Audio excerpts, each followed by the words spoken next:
Welcome to Murfreesboro Storytellers, a bicentennial celebration. I'm your host, John Hood.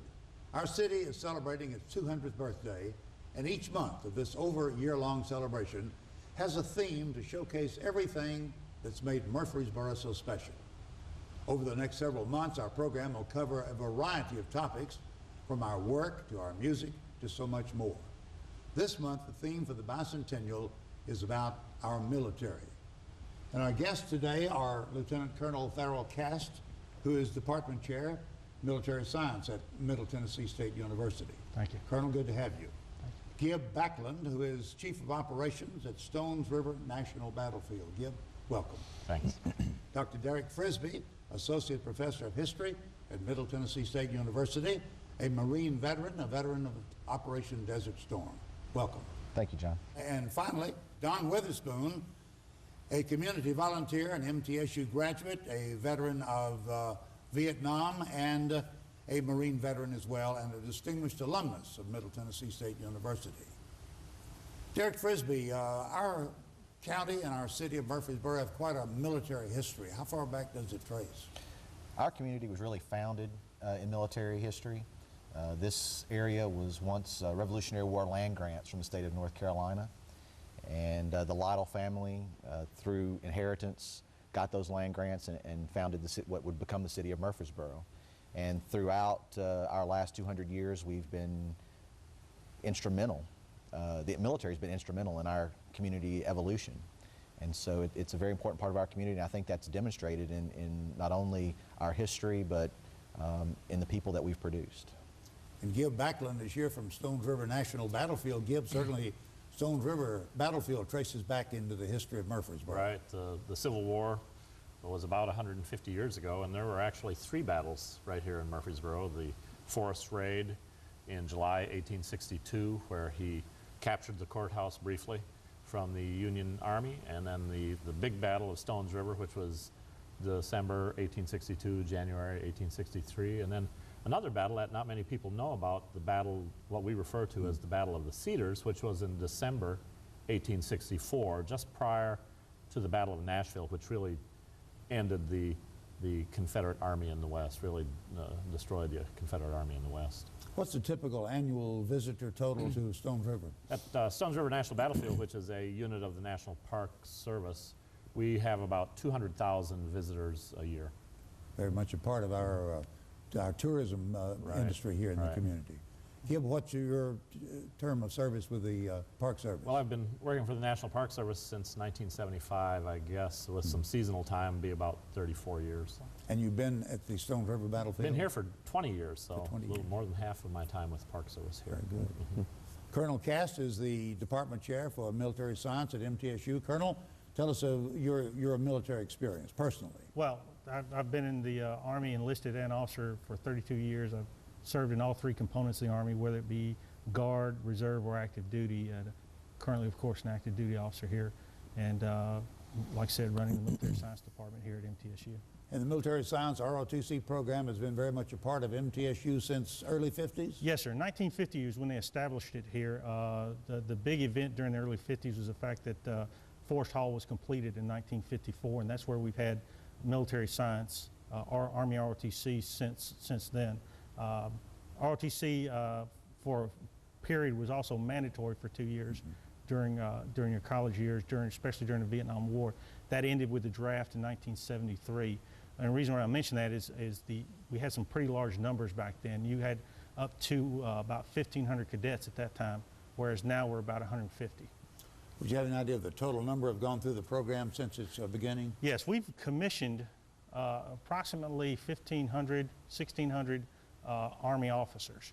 That's not the total number that's gone through the program, but that's how many we have commissioned. Actually commissioned. And of that, we're looking at about 17 that have made general officers since 1950, which is a high number for any university.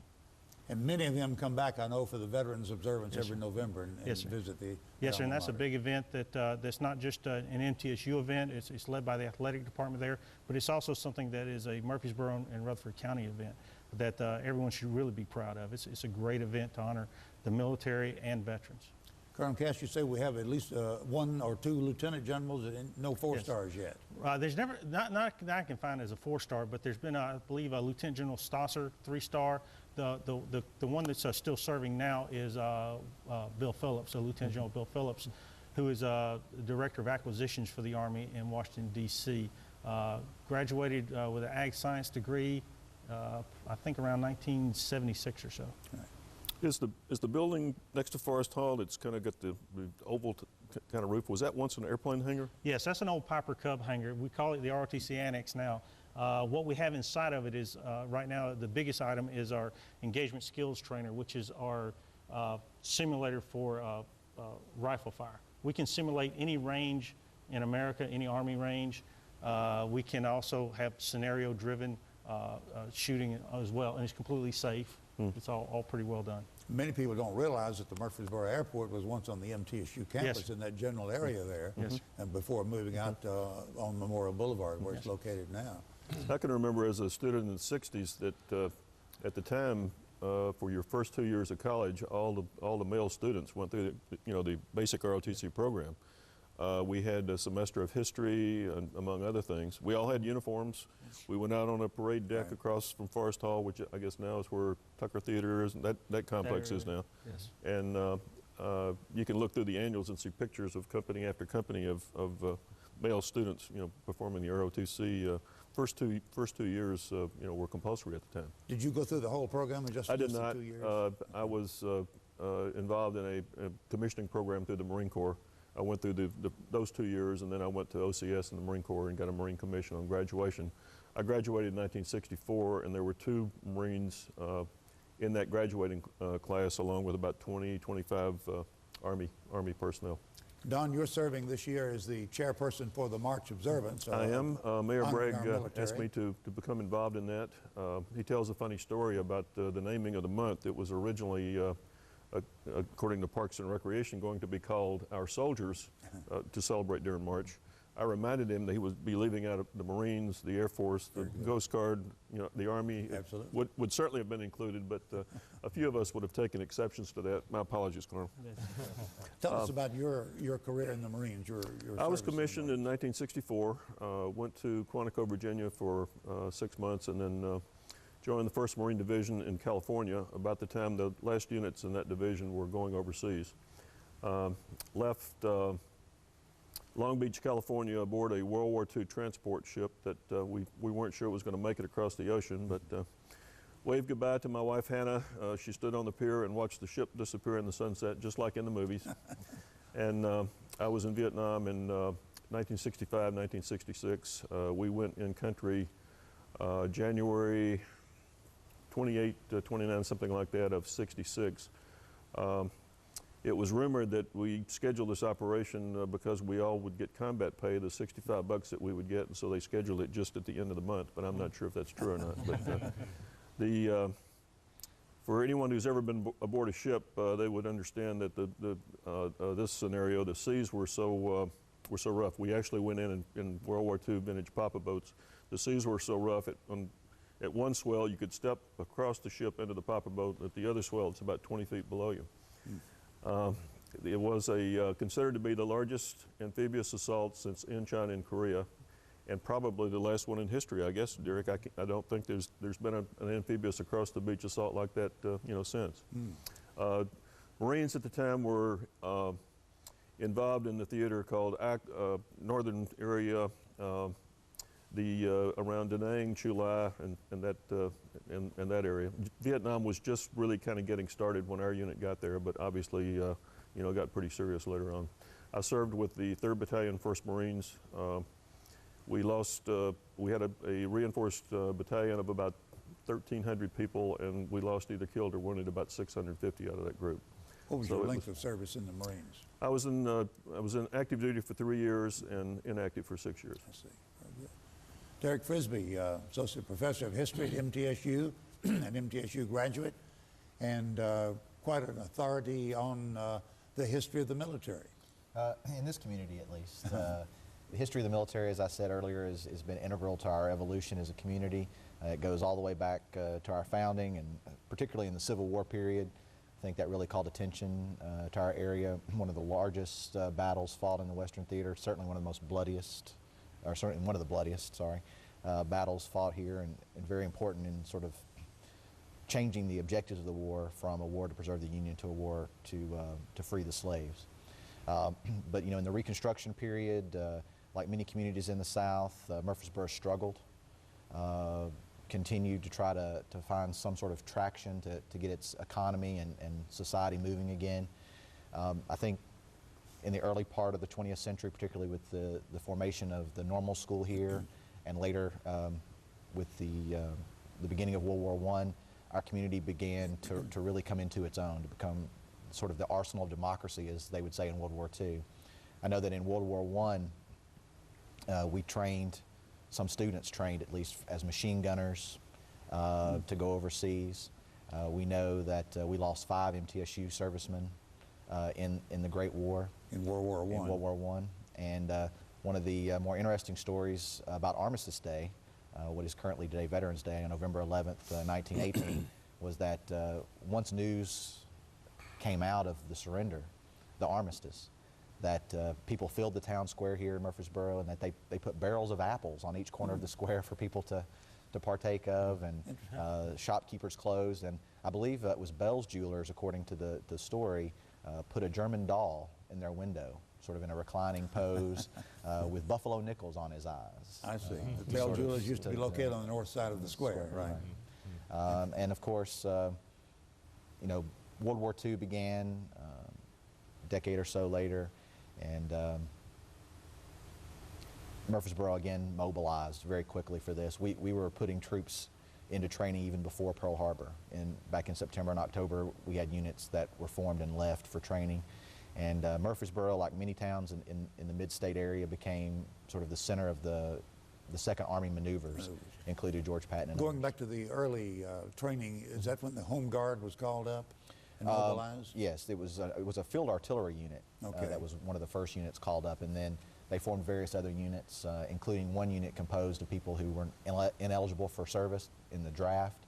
They would form groups of people to serve as National Guardsmen in that period of time. That's some of the folks I think about. Tommy Martin was one of our great citizens who was in that group. He got called up along with a lot of other leading citizens. Right. Go ahead about the World War II maneuvers. The World War II maneuvers brought, I think, approximately 28 different divisions here at one time or another. 600,000, I believe, 600,000 came through here. Soldiers here, and Murfreesboro was almost the centerpiece for the maneuvers because, right, as you mentioned earlier, Sky Harbor was one of the only airports. I mean, if you wanted to fly into Nashville, you had to fly into Murfreesboro at the time. So it was really a hub of operations, and it always had been since Fortress Rosecrans had been built as a supply base back in the Civil War period.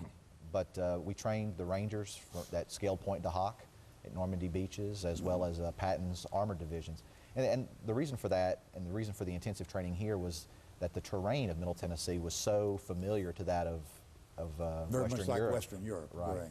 And so they practiced glider landings here. They practiced airborne drops, and so many of our residents either served in the military. I think over 4,000 Rutherford Countyans served in the military, and 96 of them were killed in action.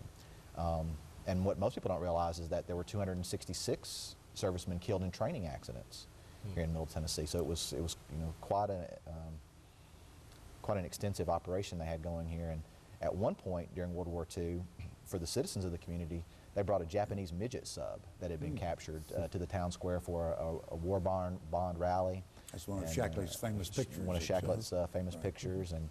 And of course, after World War II, one of our more famous residents returned.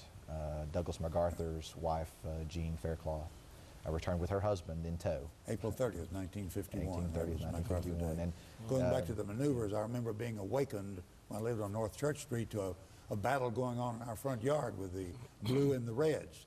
And I would think, well, when I get up in the morning, I'm going to go out and pick up all those empty casings, the shells. They would police everything up. There was not a thing left in the yard overnight. Yeah, the rationing program was pretty strict. Murfreesboro, I can only imagine what it would have been like to have the rationing here. We produced at one point all kinds of milk and cream and butter in the various creameries here, and To have that rationed out, to see it produced here and then not be able to to eat it would be quite gasoline depressing. rationing, sugar rationing was very very prominent during that And time. we had the minerals of this area made it very productive, the zinc mines and things in Rutherford County. Derek, you've been very instrumental in the memorial on the MTSU campus to students who have been killed in service. That's correct. Back when the Iraq War began, MTSU lost 2 of its students very early on in that conflict. And a group of professors and other faculty and staff got together and decided that we needed to build a comprehensive memorial to our service members to celebrate our sort of spirit of service that the Blue Raiders have always been very proud of. And that effort evolved into a project to build a memorial on campus for all our veterans, particularly those who have perished in the line of duty. And currently we have approximately 70 MTSU students who have died while serving in our military overseas or at home. And we're very proud of that memorial on our campus, and it really on Veterans Day every year for our Salute to Veterans game, which is now in its 30th year, a unique celebration in the nation that brings our veterans to campus. Each year that memorial now draws 100 or more people to commemorate our veterans and their service. When I first heard of the memorial, I was somewhat surprised because my experience in coming back from Vietnam was one that was not exactly pleasant. We were told not to wear our uniforms because people would greatly object to us and not treat us real fairly. That was the unpopular war, I It was guess, very for unpopular. sure. And to see how this this came about on the MTSU campus, I think is very impressive, and I think it's very impressive also that MTSU has had this veterans program the way they have in November for as long as they have, and the way this looks going forward is that it will continue to be very successful. This is the 30th year of that celebration. 30th year. And about the memorial site, I got here 2 years ago as the department chair for military science, and as soon as I saw y'all were just finishing it up, and I said, okay, this is where we need to do something to tie the new lieutenants to the history. And that's where we do the May commissioning ceremony now. Oh, good. The 129th Army Band out of Columbia came out this past. So it's hard to have a military ceremony without a band. It just completes it. So they do a great job. They came up for it. We commissioned 25 new lieutenants at that point. So it's a perfect place for those type of ceremonies. And I really appreciate everything that folks like Derek and Tony Johnston and Jimmy Kane, and I know I'm forgetting people, Hillary Stallings and all the folks. Yeah, they all did a great, Robin Kilpatrick, yes, they do a great job keeping that thing. And it's a place where we try to conduct as many of our ceremonies as possible. Colonel Cass, with the withdrawal from Iraq and Afghanistan now, what's the future of the ROTC program, not only here, but just generally speaking? Well, we go by what the Army's needs are. And Sure. right now, the Army's need for lieutenants is a little bit less. As a matter of fact, we've been overproducing by about 1,000 lieutenants a year. So that'll go down. What that means is even the entry into the program will become more competitive. We always have great students that want to become Army officers in the future, but right now it is a very competitive process. So, but there's no lack of people that can and are willing to do it, especially from the Murfreesboro area. And I think this goes back to the history and traditions here. It's not hard to bring in cadets to turn into lieutenants in Murfreesboro, Tennessee, and because of that history and that culture of service. Well, I think Colonel Cass is being a little bit modest, not only he's talking about the quantity of officers that we produce here, but the quality of those officers is outstanding. Recently, they just received a number of honors We have a team, Ranger Challenge team, which is your college ROTC. It's our competitive sport. It's a military skills competition where they have to make tactical decisions when they've been pretty much walking about 10 miles in that day. So it grows everything from weapons to land navigation, you name it. We placed first out of 44 universities. Basically, we beat everybody within 5 states. And now in the spring, we'll go to West Point to compete in the international Sandhurst competition for the same thing. So, the cadets are really better. I make the comment that if I had to compete with them whenever I was a cadet, I probably would have been thrown out of the program because they're a lot smarter, they're in a lot better shape, and they're just better all-around leaders than we were back then, to be honest with you. What are the requirements for getting into the program? Well, just to get into the program, like from out of high school, you need to have of course, good grades out of school. Sure. We're looking at folks with at least a 2.5, and that's on the low end. You need to be able to pass an Army physical fitness test with 180 points. That's a push-up, sit-ups, and a 2-mile run that we do. Maintain the height, weight, and overall show a pattern of reaching out for challenges and being someone who wants to be physically and mentally challenged, as well as leadership roles, even at a young age. Because that's what we're trying to do, is train leaders, not just for the Army, but in the community as a whole. Sure. Very good. Skip, with the sesquicentennial for the Civil War, what's planned for Stones River Battlefield? Well, at Stones River, beginning this coming year, we will be doing programs to remember the 150th anniversary of the Battle of Stones River, which occurred about a year from, well, it'll be in December of this year, Of 2012. Right. And so we're going to be doing programs throughout the year, and we'll have a number of programs in March about the Battle of Stones River, and also about civilian life in Murfreesboro, because the military occupation of Murfreesboro had a huge effect on civilian life as well. We're going to have a symposium, a 2-day symposium in October, at which we have invited a number of authors who've written books. A new book coming out about the Battle of Stones River by Larry Daniel, and a scholar named Earl Hess from Lincoln Memorial University will be speaking, and a couple of others. And so we'll have that in October, and then we'll have a large living history programs on the anniversary in December, January. Will that bring a lot of reenactors to the battlefield? Yeah, we say living history, we mean reenactors. They'll be wearing Civil War regalia, and we'll have up to 200 folks at the battlefield doing infantry, cavalry, and artillery programs. But we also want people not to understand just the tactics, but also the greater effect of the Battle of Stones River and of the Civil War. If you think about the Civil War, 620,000 people died, and if you relate that to the proportion of the whole population of the United States, if we were to have a similar war today, it would mean like somewhere in the neighborhood of 5 million would die. And so it was had a huge effect on civilian life, on the male population around the country, the number of traumatic injuries that we recognize now, and not only physical, but also post-traumatic stress syndrome. They didn't even have a name for it. And the occupation of Murfreesboro continued, of Tennessee, of the southern states, till 1877.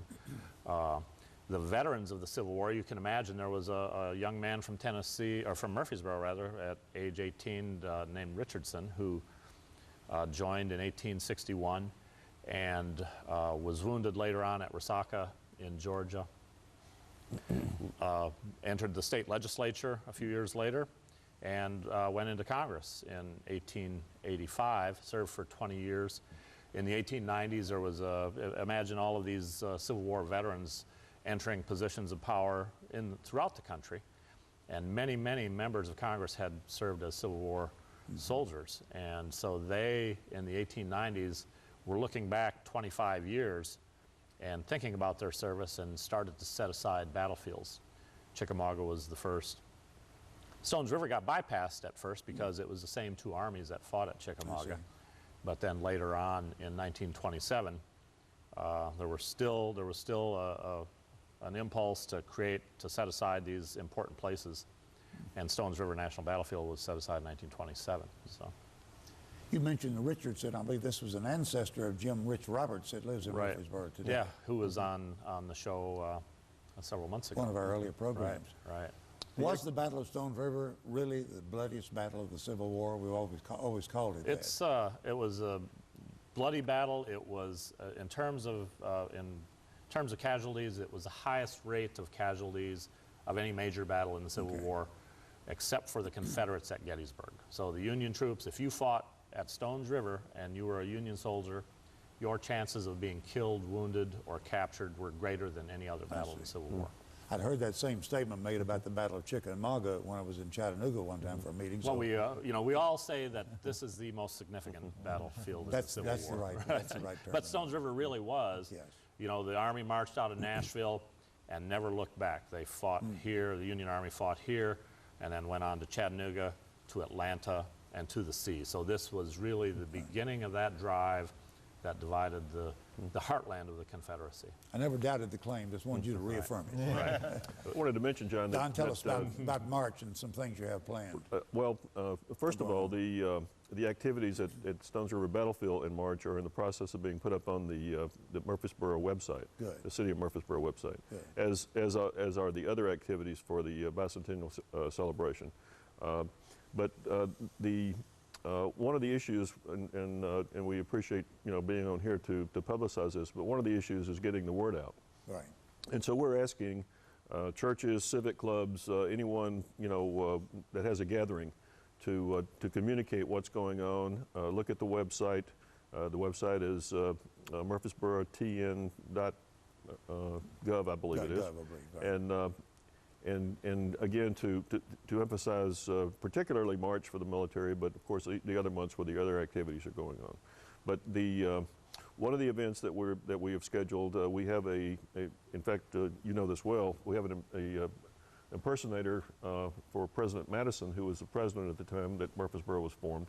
He's going to be calling on the city council and bringing them up to date on the War of 1812, Very good. which was very much important to what was going on in Murfreesboro, at the time. I believe you used this guy at the spelling. He was at the Celebrity right. Spelling Bee. We Right. hope to have him at the Celebrity Waiters Dinner. Dr. Right. John Vile, who Right. heads the Honors College at MTSU. Dean of the Honors College, and he is a Virginian, and so he has a kinship, I believe, with President Madison. But That's a great job. but in celebrating the military during the month of March, we're asking people to recognize veterans, people that are in the military. Most of this goes on around, July 4th, the Veterans Day, these holidays. But in March of this year, we're especially asking people to be cognizant of veterans in the military and their contribution to what's gone on in the city of Murfreesboro since 1812. Very good. Well, as our time is about out, anybody have a quick reflection or anything you want to add to our talk about the military and our history here in Murfreesboro during our Well, one person I Bicentennial? forgot to mention is probably the most well-known ROTC graduate from MTSU is, as you know, Major General Max Haston, who's the Adjutant General for the state of Very Tennessee. A great alum from the program. And just like I said, from my standpoint, the success of the ROTC program is due in part, a great part, to the history here and in the culture of producing great leaders. I believe Derek referred earlier to that day back in 1951 when Mrs. MacArthur, Jean Marie Faircloth, brought her husband, General Douglas MacArthur, back to her hometown to be recognized here, and quite a day that was in Murfreesboro. Gentlemen, thank you so much for being with us to talk about our military during this bicentennial celebration. Lieutenant Colonel Tharrell Cass, Gib Backlund from the Stones River National Battlefield, Dr. Derek Frisbee from the Department of History at MTSU, and Don Witherspoon, who's chairing the March observance for our military. Next month, we'll continue to look at the early days of Murfreesboro, as the bicentennial theme is about our faith. Please take a moment to participate in and enjoy the many activities scheduled for our bicentennial celebration. For more information, please call our Parks and Recreation Department at 890-5333 or visit www.murfreesborotn.gov. Thank you for joining us today, and we'll see you next month for another episode of Murfreesboro Storytellers, a bicentennial celebration.